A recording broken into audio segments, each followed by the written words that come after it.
अगर रात को आपके दिमाग में कोई बुरा विचार आए तो क्या आप खुद बुरे हो जाते हैं? क्या आप वो बुरा विचार हैं या आप सिर्फ उस विचार को देख रहे हैं?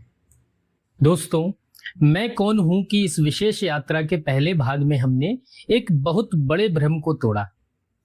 हमने वैज्ञानिक और आध्यात्मिक रूप से यह जाना कि हम यह हाड़ मांस का बदलता हुआ शरीर नहीं है और ना ही हम यह समाज का दिया हुआ नाम या पहचान है। लेकिन यहां आकर कहानी और गहरी हो जाती है। अगर हम शरीर नहीं हैं तो फिर हम क्या हैं? क्या हम हमारे भीतर 24 घंटे चलने वाले विचार हैं? क्या हम हमारी भावनाएं, हमारा सुख दुख या हमारा मन है?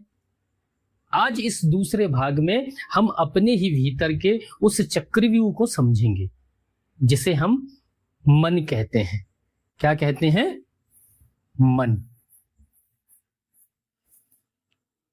दोस्तों, जब भी हम दुखी होते हैं, तनाव में होते हैं, तो हम क्या कहते हैं? हम कहते हैं आज मेरा मन बहुत उदास है, आज मेरे भीतर बहुत नेगेटिव विचार आ रहे हैं। जरा इस वाक्य पर ध्यान दीजिए। आप कहते हैं मेरा मन, तो मन क्या हुआ यहाँ पे? साधन, यानी आपका साधन है मन। जैसे शरीर को आपने मेरा शरीर कहा, वैसे ही आप इसे मेरा मन कह रहे हैं। इसका मतलब मन आपसे अलग है और आप मन से अलग हैं। आइए इसे समझते हैं। अभी आप अपनी आंखें बंद कीजिए और अपने दिमाग में एक चमकीले लाल सेब, रेड एप्पल की कल्पना कीजिए। आपको वो सेब दिखाई दिया। अब उस सेब को तुरंत हटा दीजिए और उसकी जगह एक सफेद कार की कल्पना कीजिए।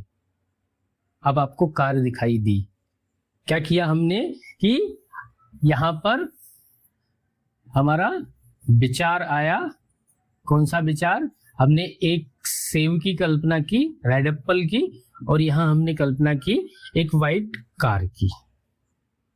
अब मुझे एक बात बताइए कि सेब आया और चला गया, कार आई और चली गई, विचार लगातार बदल रहे हैं, लेकिन आपके भीतर वह कौन है जो सेब को भी देख रहा है और कार को भी देख रहा है?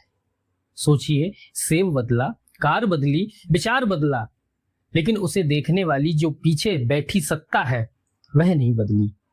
इसका सीधा सा मतलब है आप विचार नहीं है, आप विचारों को देखने वाले हैं। इसका मतलब क्या हुआ कि हमारा मन और विचार नहीं है, हम विचार नहीं है।